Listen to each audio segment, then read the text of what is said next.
Okay, for this question, we want to get some approximate solutions to the questions. And the first one I have is log base 3 of 50. So let's look at that. How are we going to get it?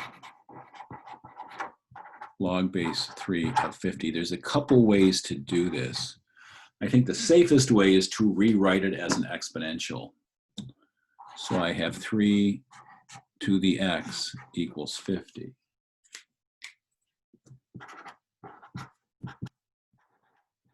And you know, if you zap both sides with the log, you can pull the exponents down. My favorite log is natural log. That's on my calculator.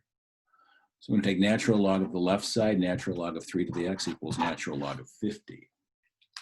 Once I do that, I can pull the x down in front. And I can recognize that I have x times natural log 3 equals natural log 50. And then dividing both sides by natural log 3, I get x is natural log 50 over natural log 3, which we'll approximate in a minute. But I will also recognize that we could use something called the change of base theorem, which really is just a direct consequence of what we've just done. What does change of base tell me?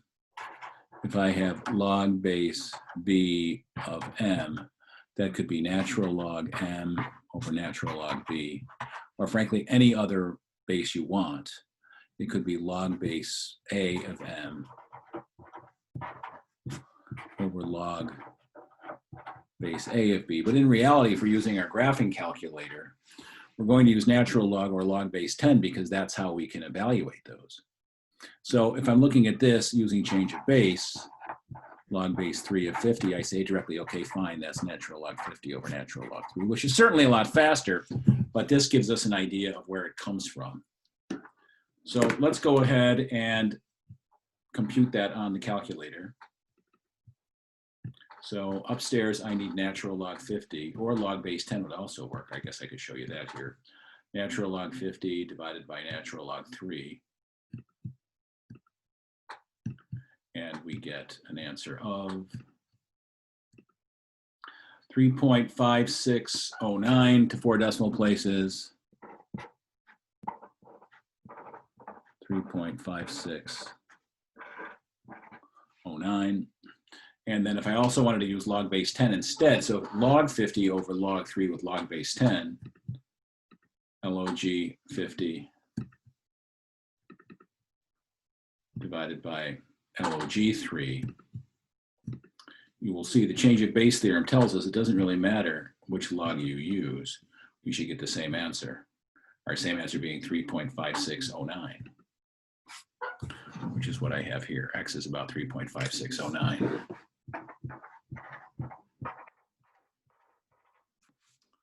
All right, our next question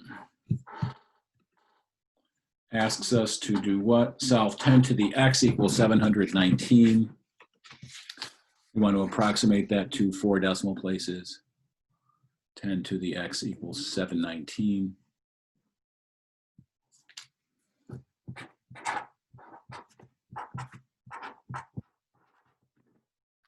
What are we going to do? Well, you could take both sides log base 10 or natural log.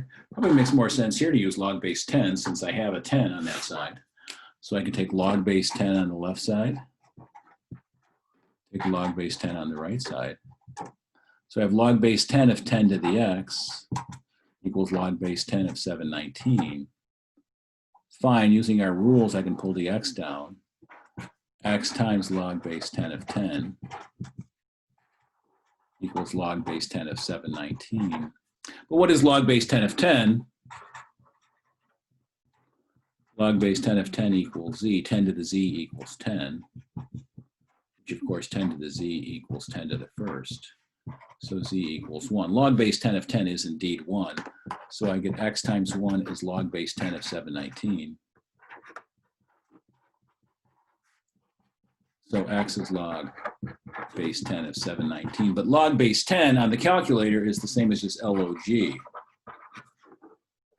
719.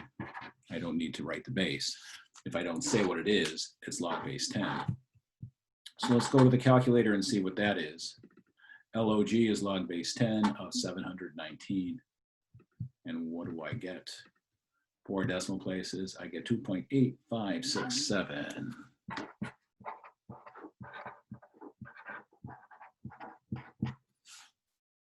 So x is about 2.8567 to give us 10 to the x equals 719. And I believe there is one more for me to do.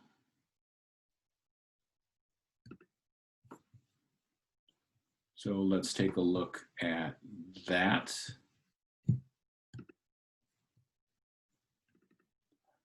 I have to take f of 7.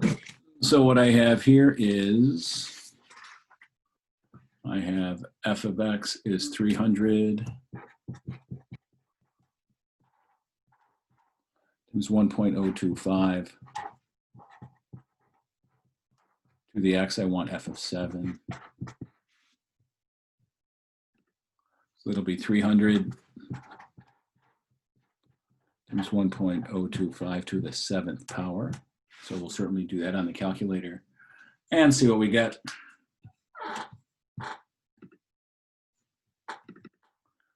Uh, 300 times 1.025 to the, this button is the exponential button, to the 7th power, and I get 356. We asked for 4 decimal places. 356.6057 seems to be the answer for that.